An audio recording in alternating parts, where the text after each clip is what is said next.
Hi, it's Leslie Meredith with Breakbulk Events and Media. I'm here in Bremen at Breakbulk Europe on our second day. And joining me in the studio is Susan Oatway from Drewry, who will be speaking in about an hour. Hello. Nice. Hi, it's good to see you. So, give us your fleet update. Are we going to hear good news, neutral, bad?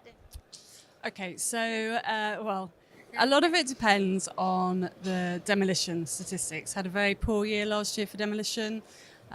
If my latest forecast is over optimistic, then which I suspect it is at this point in the year, then we're not going to see the ships going that I think should be going.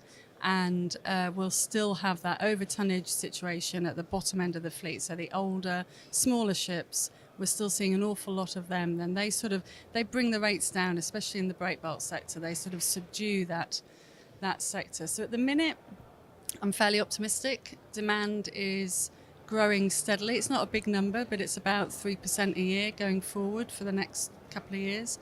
And the fleet is steady. If there's a contraction in the fleet that we really need, then that market will improve, as I think it's going to. But it all depends. There's a couple of things it depends on.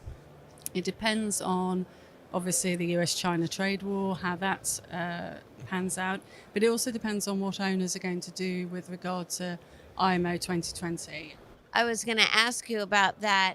But first, tell me regarding the demolition of ships that should be leaving the fleet. Why are owners and operators holding on to them? So at the minute, rates are rising. Average rates over time are rising slightly. They're up and down a bit over time, but compared to last year, they're better. And that's an improvement on operating costs because we've been at really low levels for the carriers for the last couple of years.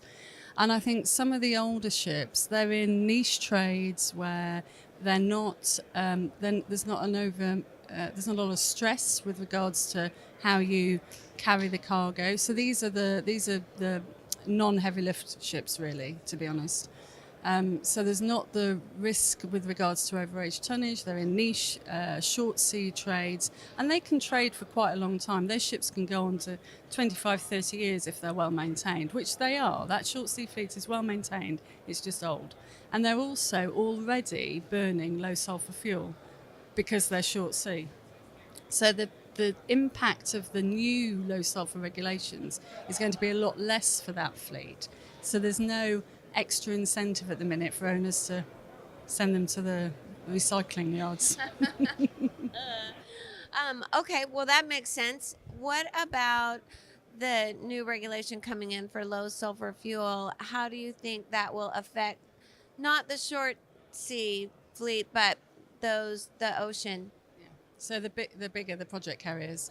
So in this sector, there's been very little move towards scrubbers. There's only one or two owners who are saying they're going to put scrubbers on their ships. Does that surprise you?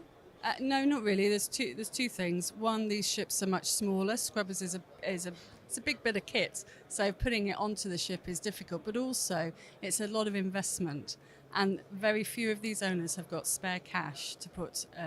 The timing probably couldn't be worse. Oh, dreadful for this fleet. Dreadful. Well, for quite a few fleets actually, but definitely for this fleet. So it's going to have to be going with the low sulfur fuel. And the other thing about the low sulfur fuel is, and I think we heard it yesterday in one of the panels, is that cost they will pass to shippers.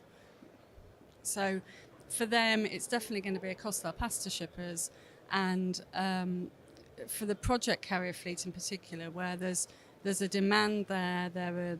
They've got a bit of a USP. They're able to add value in a lot of other ways. Then being able to pass that cost on is probably more likely than for the smaller ships in the breakbulk trades. Excellent. Thank you so much.